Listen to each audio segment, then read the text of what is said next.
बहुत समय पहले की बात है। एक समृद्ध राज्य में वीर विक्रमदेव नामक एक महान राजा का शासन था। राजा बहुत साहसी, न्यायप्रिय और दयालु थे। उनके राज्य में लोग सुख शांति से रहते थे और हर कोई राजा का बहुत सम्मान करता था। राजा का हमेशा यही उद्देश्य होता था कि प्रजा को खुशहाल और सुरक्षित रखा जाए।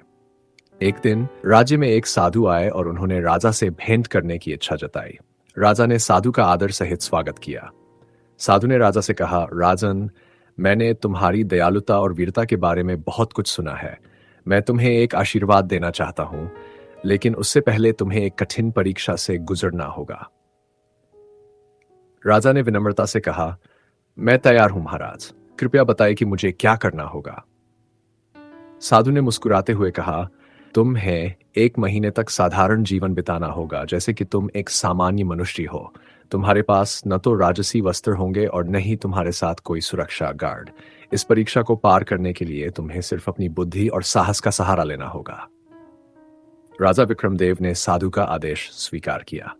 अगले ही दिन उन्होंने अपने राजसी वस्त्र त्याग दिए और एक साधारण व्यक्ति की तरह जंगल की ओर निकल पड़े।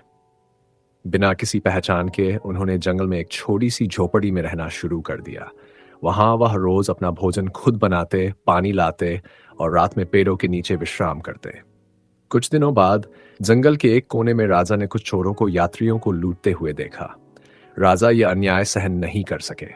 बिना किसी हथियार के भी उन्होंने उन चोरों का सामना किया और उन्हें भागने पर मजबूर कर दिया। उनके साहस को देखकर कुछ ग्रामीणों ने उनकी मदद की और उन्हें अपना मित्र मान लिया, जबकि वे नहीं जानते थे कि वह उनके राजा ही हैं।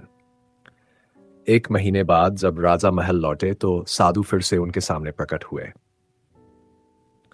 साधु ने राजा से कहा, राजन, तुमने साबित कर दिया कि तुम न केवल एक अच्छे राजा हो, बल्कि तुम्हारे अंदर सहन शक्ति और धैर्य भी है।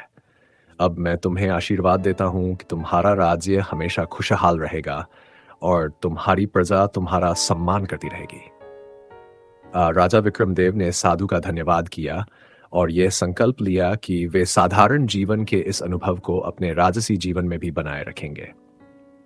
अपने राज्य में लौटने के बाद उन्होंने कई सुधार किए और प्रजा के जीवन को बेहतर बनाने के लिए कई योजनाएं लागू की।